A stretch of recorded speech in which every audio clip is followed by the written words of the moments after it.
আল্লাহ তাআলা বলে কিয়ামতের দিন জান্নাতীরা জান্নাতের দিকে যাবে, জাহান্নামীরা জাহান্নামের দিকে যাবে। জাহান্নামীরা জাহান্নামের আযাবে চিৎকার করবে, আর ফেরেশতা ডাক দিয়া বলবে, হে বেঈমান, জাহান্নামে কেন আসলি? চিল্লাস কেন? জাহান্নামে আসলি কেন? মা সালাকাকুম ফি সাকার, তোমাদেরকে জাহান্নামে নিয়ে আসলো কে? তখন জাহান্নামী চিৎকার দিয়া বলবে, ক্বালু লাম নাকু মিনাল মুসাল্লিন, ফেরেশতা আমরা নামাজি ছিলাম না। লাম নাকু মিনাল মুসাল্লিন, মুসল্লি ছিলাম না, নামাজ পড়তাম না, এই জন্য আজকে জাহান্নাম। জাহান্নাম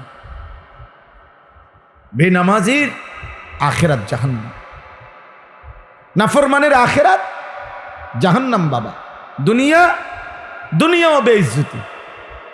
তোমরা, তোমাদেরকে বলি, তোমরা বলো তোমাদের বিবেকে কি? একটা ছেলে দাঁড়িয়ে বলো, তোমরা যারা 5 ওয়াক্ত নামাজ পড়ো না, এই সমাজের একজন মানুষ বিবেকবান ভদ্রলোক, একটা ছেলে দাঁড়ায়া বলো, আমি চ্যালেঞ্জ করলাম, তোমার বয়সী কিছু দুষ্ট অসৎ তোমার মতো বদ আখলাকের ছাড়া কোনো বিবেকবান, কোনো ভদ্র, কোনো মার্জিত মানুষ তোমাকে ভদ্র মানুষ হিসাবে আদর করে কিনা? তোমার বিবেকে কি বলে? তোমার জীবনে কোনো ভদ্রলোক, ভালো মানুষ আদর করে ডাকে কিনা? তোমরা যারা এই চুল্লা, এই বেঈমানের মতো চুল যাদের, তোমার মনে হয়নি তোমারে কেউ কোনো এই সমাজের মানুষ কোনো কল্যাণকর কাজে কোনো ডাকছে কোনোদিন? না না, আতলাইরো না, অসুবিধা নাই, তুমি আগে বলো। তোমার বয়সী কিছু অসদ, আয় দোস্ত তারা লাতি দিমু, আয়, এইটার লেগে ডাকছে তুমি কিতরে, আয় বইয়ের ওষুধ কীর্তি, হ্যাঁ চল, কি করবি, চল চটপটি খামু, আয় এই চটপটি খাবি। মানে কিছু দুষ্ট শয়তান ছাড়া কোনো ইমানদার, কোনো বিবেকবান, ভদ্র, বেনামাজি এই নাফরমানকে কেউ ডাকে না। তাহলে সে তো বোঝা উচিত যে কিরে, আমি কি মানুষ, আমার যে এই পৃথিবীর কেউ দেখতে পারে না।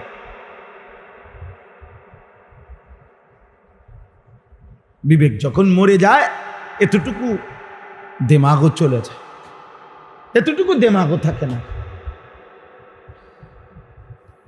এই জন্য আমরা খুব চিন্তিত, আমাদের এটা ভাবনা, আমার এক একজনের এক একটা মিশন, ফিকির। আমার এটা ফিকির যে আমি ছেলেদেরকে এটা বুঝাইতে চাই যে আব্বা, তুমি তোমার দুনিয়াতে কেউ সম্মান করেনি, তুমি হেডা কর, আখেরাত থৌ, আচ্ছা রাখো, আখেরাত নলে রাখো।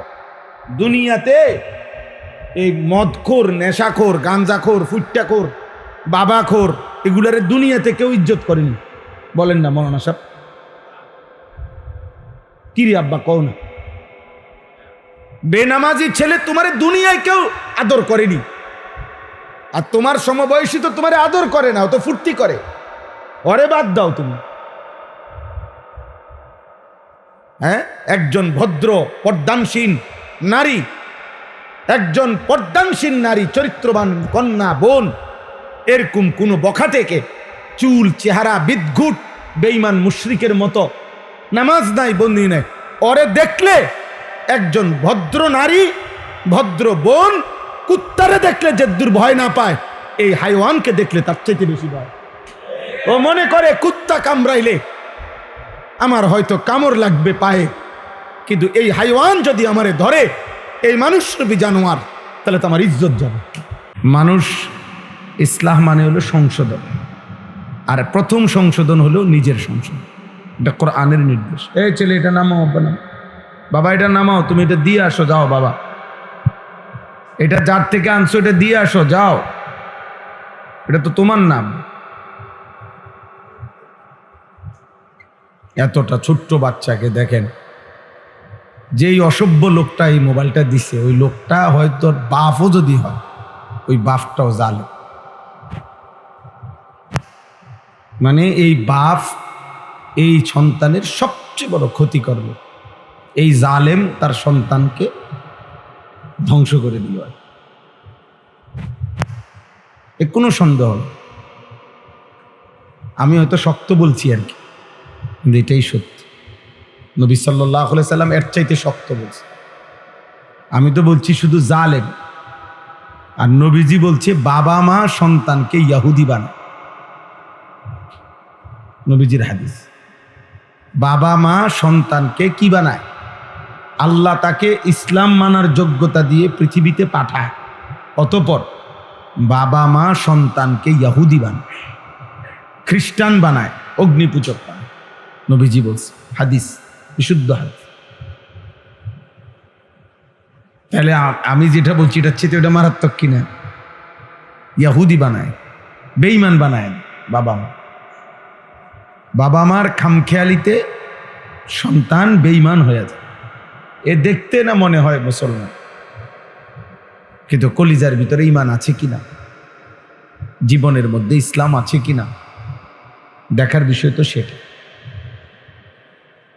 দেখার বিষয় তো সেটা।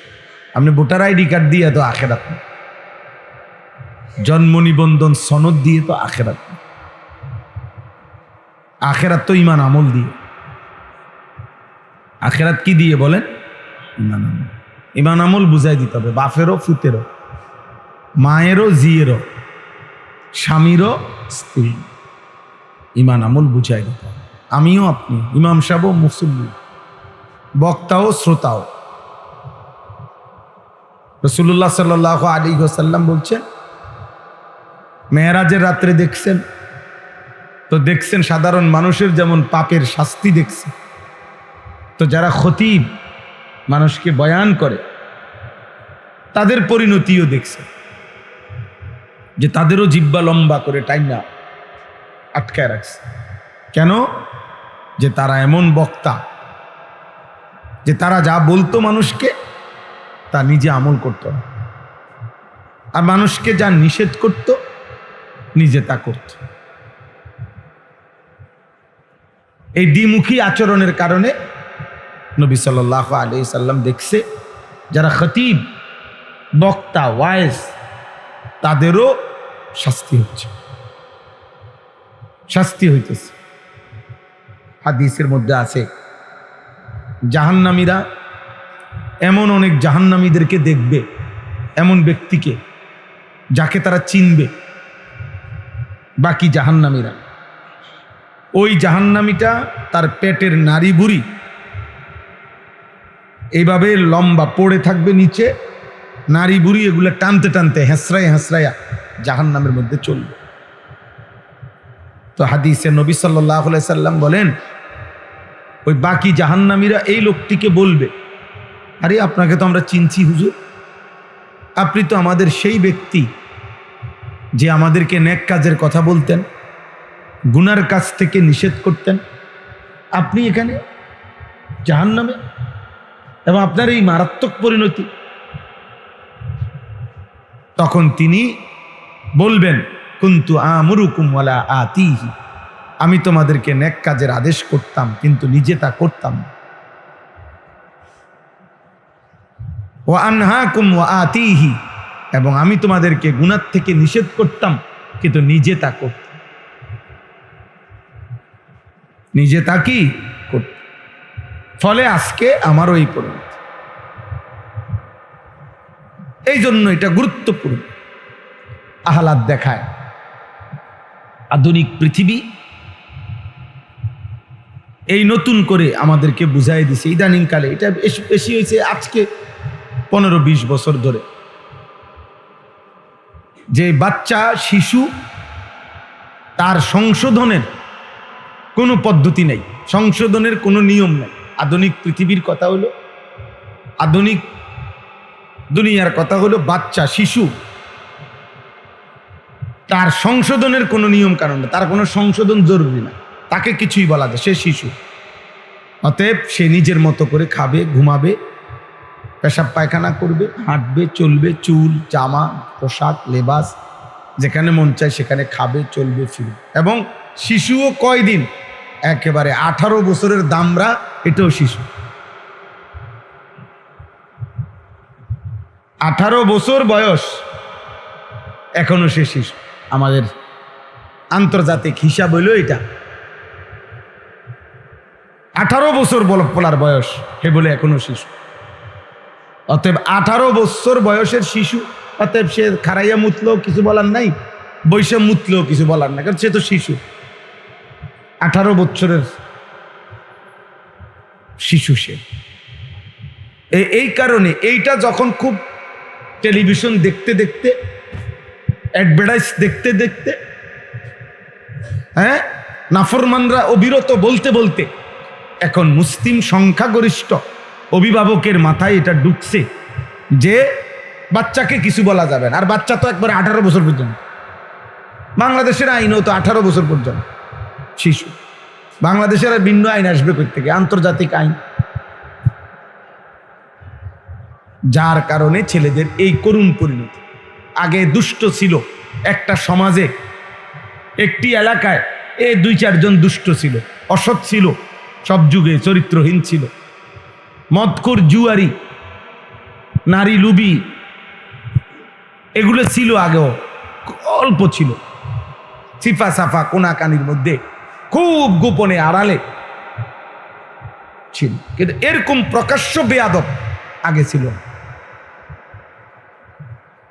এত কম বয়সী ছেলে, অথচ বাবা মা, পাড়া মহল্লা, সমাজ, ধর্ম, ইসলাম, ঈমান কিছুর সাথে তার দিকে তাকাইলে বোঝা যায় না যে সে কি তার বাপের মতো, না তার দাদার মতো, না তাগো গ্রামের মানুষের মতো, না ইমাম সাহেবের মতো। কার মতো সাজছে সে নিজেরে? তার দেশের কারুর লগে মিল নেই। এমনকি আপনি এই ছেলেদেরকে জিজ্ঞাসা করেন, তারা যে স্কুলে পড়ে, স্কুলের স্যারের লগেও তার চুল চেহারার মিল নেই। তাইলে তুই কি রে বাবা, তুই পড়ো কোথায় আর সাজো কোথায়? পড়ো কার কাছে, থাকো কার কাছে? বুঝেন নাই কথা? এই হলো হালাত, একেবারে বিচ্ছিন্ন করে। শুধু এই বড় একটা কারণ হলো এইটা যে অভিভাবক ওনাদের মাথায় এটা ঢুকাইছে দুষ্টরা, শয়তানরা, যে বাচ্চাকে কিছুই বলা যাবে না, কিছুই বলা যাবে। ও শুধু ললিপপ খাবে, বাচ্চা মোবাইল টিপবে, বাচ্চা যা মন চায় তাই করবে। বাচ্চা মানুষ, শিশু। অতএব এই কারণে ছেলেটা পোস্তে পোস্তে অপেক্ষা করতে আছে 18 বছর, মানে পচা গইল্লা যখন গন্ধ ছুটছে, তো এরপরে গিয়ে তার শিশু কম শেষ হয়েছে, এর মধ্যে সে নষ্ট হয়ে গেছে। অথচ আল্লাহর নবী সাল্লাল্লাহু আলাইহি ওয়াসাল্লাম স্পষ্ট হাদিসে বলছেন, তোমাদের সন্তান যদি 10 বছর হয়, আল্লাহর নবী বলছেন, এবার যদি নামাজ না পড়ে, ছেলে হোক মেয়ে হোক, আল্লাহর নবী বলছে অবশ্যই প্রহার করো, শাসন করো, শাসন করো। 10 বছরের আগে প্রহার করার অনুমতি নাই, কিন্তু বেত রাখার আদেশ আছে।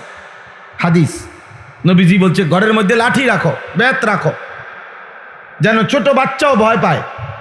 অনিয়ম করা যাবে না, কিন্তু 10 বছরের আগে আঘাত করবা না।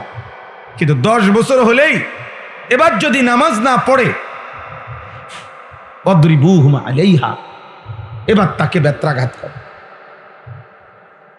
আমাদের 10 বছরের বাচ্চাকে যদি প্রত্যেক অভিভাবক এটা বুঝতো, এই কথাটা শুধু 10 বছর বয়সী বাচ্চাকে সংশোধন করা শতভাগ সম্ভব।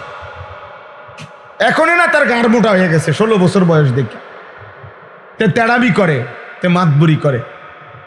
10 বছরের পরে একদিনও ছেড়ে দেওয়া মানে তারে শেষ করে দেওয়া। এরপরেই সে গাঁড় পাক দিয়ে লাগবে, হেঁটে বলবে বাইর থাকতাম না। বুঝেন নাই? আমি হোটেলে কাম করুম,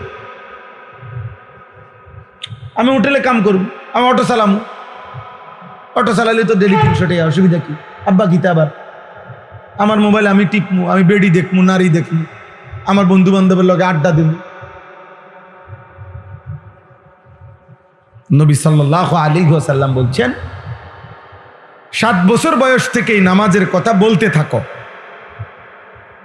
বলতে বলতে যখন 10 বছর হবে, 3 বছর বলছো, 3 বছর পরে 10 বছর পূর্ণ হলে এবার আঘাত করো, প্রহার করো, শাসন করো, এবার আর ছেড়ে দিও না। তাহলে যিনি রাহমাতুল লিল আলামিন, যিনি এই সৃষ্টি জগতে আল্লাহর পরে সবচেয়ে বেশি দয়া মায়া যার, সেই নবী যদি বলে প্রহার করো, তো ওনার চাইতে বেশি মায়া আছে কার? মানুষের মধ্যে আমাদের নবী সাল্লাল্লাহু আলাইহি সাল্লামের চাইতে বেশি মায়া কার? বলেন না, তোমরা বলো না ছেলেরা, তোমরা বলো। এই তোমরা অল্প কয়জন ছেলে বসছো, তোমরাই বলো না বাপ, এত অল্প বয়সে তোমাদেরকে কে আল্লাহ ভুলায় দিল? এত অল্প বয়সে ইসলামী জীবন তোমাদের কেমনে ভুলে গেল? এত অল্প বয়সে নবী সাল্লাল্লাহু আলাইহি সাল্লাম, সাহাবা, ওনাদেরকে তোমরা ভুলে গেলা কেমনে বলো? এটাই কারণ, অভিভাবকের গাফলতি। অভিভাবকের গাফলতি আর সুযোগ পাইলেই আগাছা বড় হয়ে যায়, এটাই নিয়ম। আগাছা নিয়মিত কাটতে হয়, নাই তো আগাছা ধানের আগে কি হয়ে যায়? বড় হয়ে যায়। আগাছা আগে বড় হয়ে যায়, এই জন্য অসভ্যতা আগে বেড়ে যায়। ফেলে রাখলে কাউকে গুনাহ করাইবার জন্য, ইবাদতের জন্য কষ্ট করতে হয়, আমলের জন্য তাকে জোর করতে হয়, শাসন করতে হয়, বলতে হয়, টেনে ধরতে হয়। গুনাহ করাইবার জন্য কাউরে উৎসাহিত করতে হয় না, আমরা ছাড়া দিলেই হয়। গুনাই তারে টাইনা নিবে, মোবাইলই তারে টাইনা নিবে, নর্তকী তাকে টাইনা নিবে, সমবয়সী অসৎ বন্ধুই তাকে টেনে নিবে। খুব অল্প সময়ে পরে জাহান্নামের কিনারে পৌঁছাই দিবে, জাহান্নামের কিনারে পৌঁছায়। এই জন্য ছেলেরা, বাবা, সবাইকে বলি, আপনাদেরকেও বলি, আমি ব্যক্তিগতভাবে কখনোই ঘাবড়াই না, কম হোক বেশি হোক। যখনই আমি বলার সুযোগ পাই, যেখানেই সুযোগ পাই, বলার চেষ্টা করি। আলহামদুলিল্লাহ, আমাদের মুরাদনগর বড় মাদ্রাসায় আজকে মাসিক ইসলাহি মাহফিল, আল্লামা মুফতি আমজাদ সাহেব খুব আবদার করছেন। ওইখানে আমার দাওয়াত আগে ছিল না, মাঝখানে আমি একটু সময় 40-45 মিনিট সেখানে বয়ান করতে হয়েছে। পুরা মাদ্রাসার তালিবে ইলমরা বসছে, ও এই জন্য গেছিলাম, না তার একটু আগে আসতে পারতাম। তাইলে আমি সবাইকে বললাম, তোমরা যারা ছেলে আছো বা এই 10 জন হও, 1 জন হও, আমার কোনো অসুবিধা নাই, কারণ আমি তো কোনো প্রার্থীও না, আমার কোনো নির্দিষ্ট রাজনৈতিক কোনো দল নাই, অথবা রাজনৈতিক কোনো দলের সাপোর্টও করি না আমি। কাজেই আমার লোক বেশি হইতে হবে, জনপ্রিয়তা হইতে হবে তো জরুরি না, আমার আল্লাহর কথা বলা দরকার। 1 জনকে বললেও নেকি হবে, 1 লক্ষকে বললেও কি হবে? নেকি। আমার নেকি দরকার, সওয়াব দরকার। কিন্তু আপনারা মনে রাখবেন, ছেলেরা তোমরাও মনে রাখবে, এই কথা সত্য যে আব্বা, কেউ যদি টেনে না ধরে, কেউ যদি গুনাহ থেকে না ফিরায়, তুমি নিজে পারতাম। এই জন্য কোনো মানুষের জীবনের সবচেয়ে বড় সৌভাগ্য এমন একজন উত্তম অভিভাবক পাওয়া, যে তাকে গুনাহ থেকে ফিরায়, নেক কাজে আগায়া দেয়। আর কোনো মানুষের জীবনের সবচেয়ে বড় দুর্ভাগ্য, বদনসিব, দুর্ভাগ্য, যে এমন একজন অভিভাবক তার জোটে নাই, যে তাকে গুনাহ থেকে ফিরাবে, নেক কাজে উৎসাহী করে। বুঝেন না? এটা অনেক বড় বিষয়। আমরা ছোটবেলায় আলহামদুলিল্লাহ, বাবা আমার মসজিদের ইমামতি করতেন, বাবার হাত ধরে ধরেই মসজিদে গেছি। ছোটবেলায় মা আজীবন, আমি ছোটবেলায় কি, আমি যখন বিবাহিত, চাক খেদমত করি, আমার 2টা বাচ্চা হয়েছে যখন, 2 সন্তানের বাপ যখন আমি, তখনও আমার আম্মাই আমার ঘরে ফজরের নামাজের জন্য প্রতিদিন উঠাইতেন। প্রতিদিন, যতক্ষণ পর্যন্ত না উঠতাম, লাইট জ্বালাইলে হইতো না, মা দুয়ার খুললা বাইরে হইলে তুই মা থামতো। আলহামদুলিল্লাহ, আলহামদুলিল্লাহ, এটা নেয়ামত যে আল্লাহ এমন মা মিলাইছে, যে মা সন্তানকে 5 ওয়াক্ত নামাজের কথা মনে করাই দিছে, জোর করে পড়াইছে, জোর করে। ও আরেক বাসার মেয়ে, কাজের মেয়ে, আমি বারান্দায় বসা, আমার দিকে তাকাইছে, মায় দেখছে, মায় বলছে আনিস ঘরে চলে আয়। পরে ঘরে আসলাম, বললাম মা কি হয়েছে? ওই বাসার কামের মাইয়া তোর দিকে তাকাইছে, মা খেয়াল করছে, মার কথা ভিতরে নিয়ে আসছে। তাহলে এই যে অভিভাবক, মানুষের সংশোধন মূল দায়িত্ব অভিভাবক। ও আপনি হুজুর না, হুজুর তো 400 জন ছাত্রের টিচার। হয়তো আপনার শুধু সন্তানের বাপ না, আপনি তোলেন আপনার সন্তানের বাপ, আমার তো আমার ফুট হেতে। আর শিক্ষক তো কি, যত আন্তরিকতাই দেখাক, শিক্ষকের কাছে তো সবাই ছাত্র ওরা। এইটা আর আচ্ছা, আপনি মনে করেন আমার আব্বার লাশ এখানে জানাজা হবে, তো আমার আব্বার লাশের সামনে আমার মায়া, আমার কান্না আর কাবা শরীফের ইমামের কান্না বরাবর। আমার আব্বার লাশের সামনে যদি কাবা শরীফের ইমামও আইয়ে, উনার ব্যথা আর আমার ব্যথা কি এক হবে? তো কার বেশি? আমার বেশি। কারণ কার বাপ? আমার বাপ। আমার বাপ বাইরে, তাহলে আমার সন্তান, আমার সন্তান। তোমাদেরকে বলি ছেলেরা, তোমরাও মনে রাখবে আব্বা, এই পৃথিবী এটাই চলমান ধারা। আজকে তুমি ছেলে, আগামী দিনে তুমিই বাপ। তার মানে তোমারও আল্লাহ তাআলা সন্তান দিবে, আর আজকের পাপ আর নাফরমানির শাস্তি তোমার সন্তান তোমারে ফিরাই দিবে। আমরা ছোটবেলায় শুনতাম, গ্রাম্য কথা কইতো, ফুতে বাফেরে মারছে, মারতে মারতে গাছের লেবু গাছ না ডালিম গাছের কাছ পর্যন্ত লইয়া গেছে। বাফে এবার কানতে কানতে ফুতের ধরে হাত ধরে কইতেছে, ফুত আমারে তুই মারতে মারতে আর নিস না এদিকে।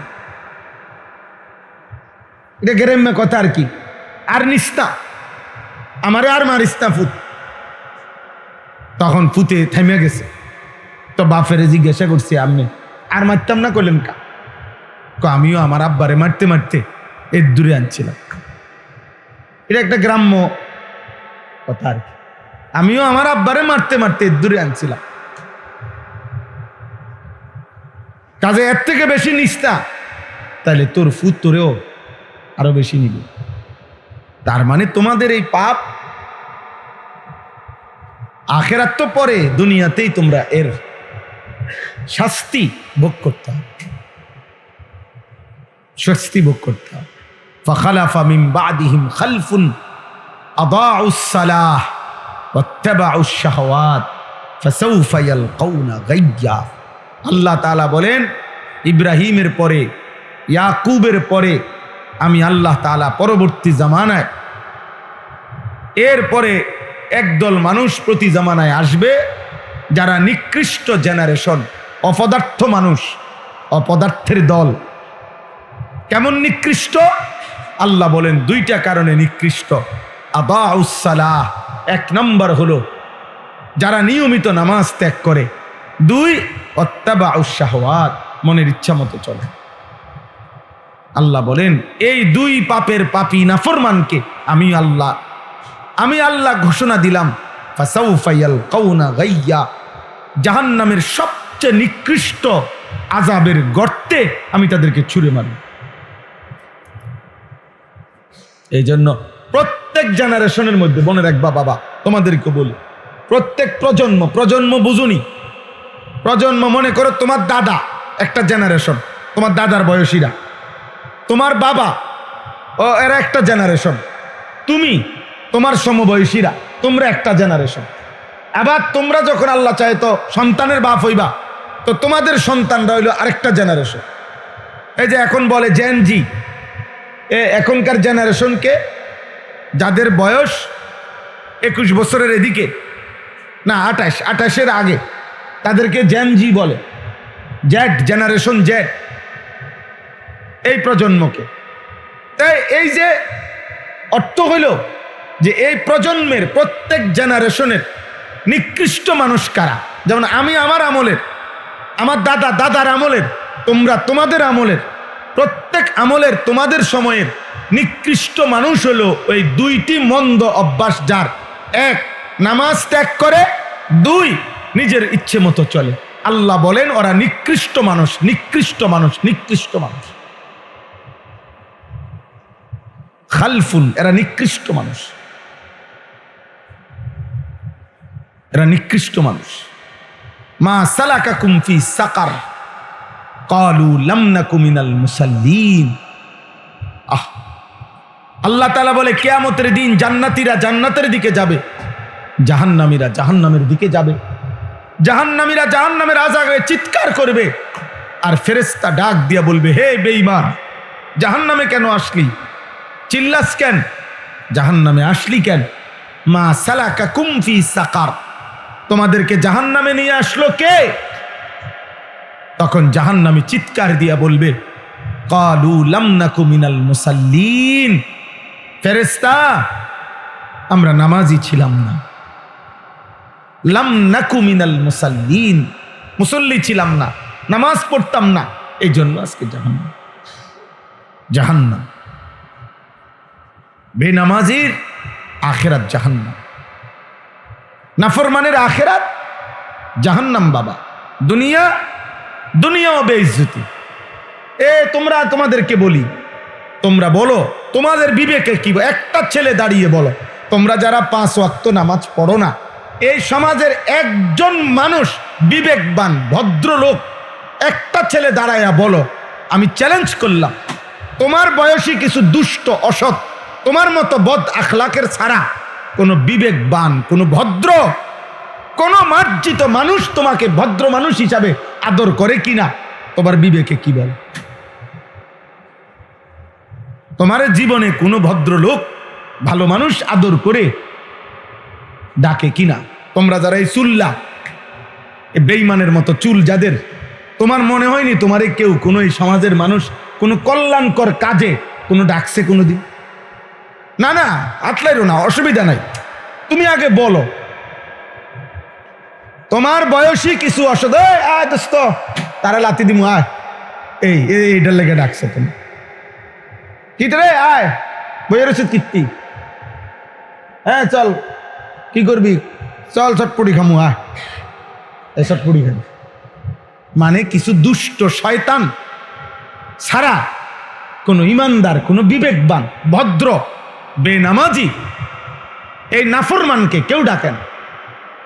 তাহলে সে তো বোঝা উচিত যে কিরে, আমি কি মানুষ, আমার যে এই পৃথিবীর কেউ দেখতে পারে না।